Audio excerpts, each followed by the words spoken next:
Bonjour mes élèves, dans cette partie du cours qui suit, on va traiter la suite du cours qu'on a déjà commencé. Cette partie est consacrée à la construction géométrique de l'image d'un objet, c'est-à-dire quelles sont les étapes à suivre pour construire l'image d'un objet donné par une lentille convergente. Premièrement, on commence par les rayons particuliers. Qu'est-ce que c'est que des rayons particuliers? Les premiers types des rayons, c'est les rayons parallèles à l'axe optique. Donc, tout rayon incident parallèle à l'axe optique d'une lentille convergente émerge en passant par le foyer. Donc, on connaît bien le trajet de ce rayon ou bien de ces rayons lorsqu'il pénètre la lentille. Exemple, regardez bien, on trace la lentille convergente comme ça, et l'axe optique principal, le foyer de la lentille F ici, et regardez bien, ce rayon il est parallèle à l'axe optique. Ce rayon incident passe parallèlement à l'axe optique. Lorsqu'il émerge de la lentille, il converge vers le point F. La même chose pour ce rayon. Ici, ce rayon il est parallèle à l'axe optique.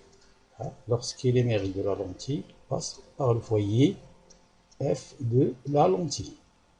Donc, ça c'est pour le premier type des rayons particuliers. Deuxième type, les rayons passant par le centre optique.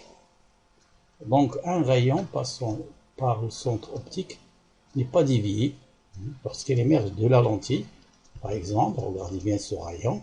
Lorsqu'il émerge en passant par le centre optique, il ne subit aucune déviation. Regardez bien l'autre rayon. Il ne se dévie pas. Deuxième chose, c'est l'étape à suivre pour construire l'image d'un objet. Donc, la première étape, on modélise l'objet par une flèche AB perpendiculaire à l'axe optique en A, c'est-à-dire le point A se trouve sur l'axe optique. Ça c'est pour réaliser la condition de Gauss.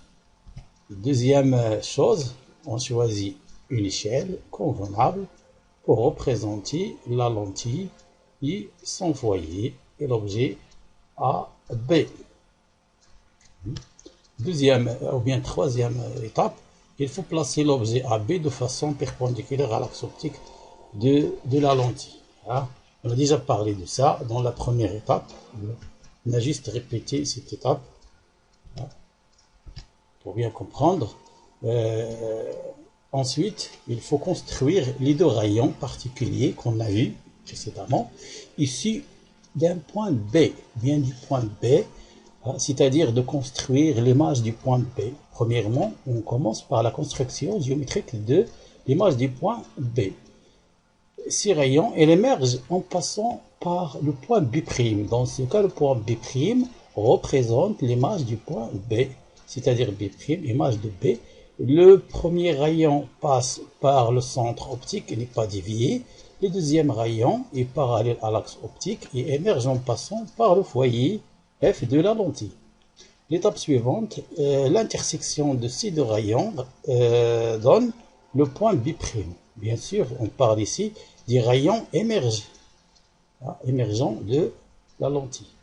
L'intersection de ces deux rayons donne le point B', image de B. Le point A', image de A, est obtenu par la projection orthogonale. On projette orthogonalement le point B' sur l'axe optique pour trouver le point A', l'image du point A. Et ensuite, les différentes positions de l'image. Premièrement, on commence par le premier cas, OA supérieur à OF, c'est-à-dire à la distance focale. On trace premièrement la lentille, comme vous voyez, l'axe optique, regardez bien, l'axe optique, le centre optique, le foyer F. Donc, pour tracer, ou bien pour construire l'image d'un objet, Il faut suivre ces étapes. Premièrement, on trace la lentille. Deuxièmement, on trace l'axe. Hein. Troisièmement, le centre optique. La quatrième étape, c'est de placer l'objet AB. L'objet AB en respectant les données, c'est-à-dire la distance entre le point O et le point A. Hein. Premièrement, hein, on part du premier rayon qui part du point B et parallèlement à l'axe optique, c'est-à-dire perpendiculaire à la lentille. Ce rayon, quand il émerge de la lentille, c'est bien qu'il va passer par le point F. On passe maintenant au deuxième rayon qui part du B et passe par le point O. Là, ce rayon ne subit aucune déviation. Donc là, on voit bien que ces deux rayons interceptent ici. Donc l'intersection de ces deux rayons donne le point B'. Donc le point B' représente l'image du point B. On projette orthogonalement sur l'axe optique. On trouve A' ici, l'image de A. Voilà, donc A il appartient à l'axe optique. De la même chose, le point A' appartient aussi à l'axe optique. Et finalement, on trace l'image A', B'. Donc la nature de l'image A', B', elle est très grande par rapport à l'objet et aussi renversée. Renversée. Et on dit aussi qu'elle est réelle. Donc l'image A', B' obtenue, réelle et renversée. Le deuxième cas, OA égale à OF, c'est-à-dire la distance qui sépare l'objet de la lentille est la même que la distance focale.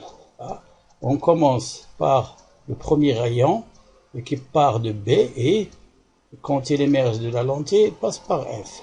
Deuxième rayon, il part de B. Ce rayon ne subit aucune déviation. Regardez bien, si les rayons sont parallèles entre eux. Donc, on dit dans ce cas que l'image se trouve à l'infini. On ne sait pas où il se trouve cette image. Troisième cas, c'est le cas où OA est inférieur à OF, c'est-à-dire la distance qui sépare l'objet de la lentille est inférieure à la distance focale. De la même façon, on trace le premier rayon qui est parallèle à l'axe optique. Ce rayon passe par le point F. Deuxième rayon qui part de B et qui passe par le centre optique. Ce rayon ne subit aucune déviation. On sait bien que ces deux rayons ne s'interceptent pas ici. Donc, qu'est-ce qu'on fait? On trace la prolongation de ces deux rayons. Comme ça, et on trouve l'intersection de ces deux rayons dans B', l'image du point B, comme ça, regardez bien. Et on trace A', B', l'image de AB. Cette image, regardez bien, n'est pas renversée. On dit que cette image de droite est virtuelle. Cette image n'est pas réelle. Regardez bien, l'image A', B' à droite est virtuelle. Et ça, c'est pour le troisième cas où OA est inférieur à OF.